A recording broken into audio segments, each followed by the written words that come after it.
በዚህ ሰዓት ከ15000 ያላነሱ ሳተላይቶች ምድርን እንደሚዞሯት ታውቃላችሁ? መጀመሪያ ሳተላይት ምንድን ነው? ሳተላይት ማለት ምድርን የሚዞር ግዑዝ አካል ሳተላይት ይባላል። ሁለት አይነት ሳተላይት አለ። ተፈጥሯዊ ሳተላይት፣ ሰው ሰራሽ ሳተላይት። ተፈጥሯዊ ሳተላይት የምንላት ጨረቃ ብቻ ናት። ታዲያ የጨረቃ ተቀዳሚ ተግባሯ ምንድን ነው?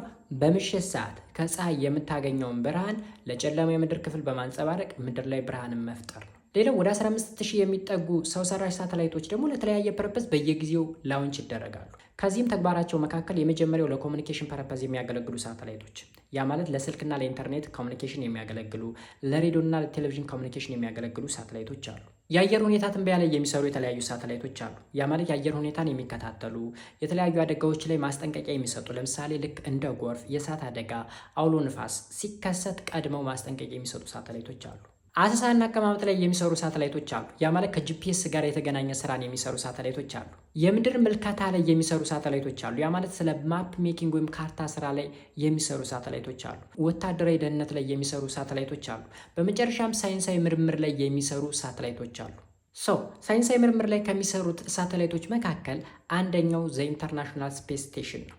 ኢንተርናሽናል ስፔስ ስቴሽን እንደ ኢሮፓያን አቆጣጠር በ1998 ነው ወደ ስፔስ ላውንች የተደረገው። ከምድር 400 ኪሎ ሜትር ያክል ከፍ ብሎ ነው የሚንቀሳቀሰው። እጅግ በጣም ፈጣን ነው። 28000 ኪሎ ሜትር በሰዓት ምድርን ይዞራታል። ያ ማለት በ24 ሰዓት ውስጥ ምድርን 16 ጊዜ ሮቴት ማድረግ ይችላል ማለት ነው።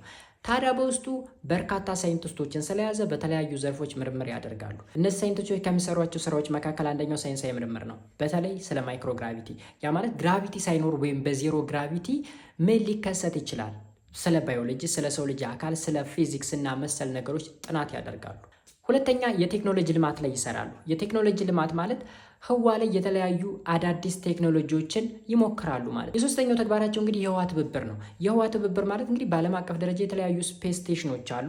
ከነዚህ መካከል ለምሳሌ የአሜሪካው ናሳ አለ፣ የአውሮፓው ኢሳ የሚባል አለ፣ የራሽያው ደግሞ ሮስኮስሞስ የሚባል ስፔስ ስቴሽን አለ፣ እንዲሁም የካናዳው ሲኤስ የሚባል ስፔስ ስቴሽን አለ።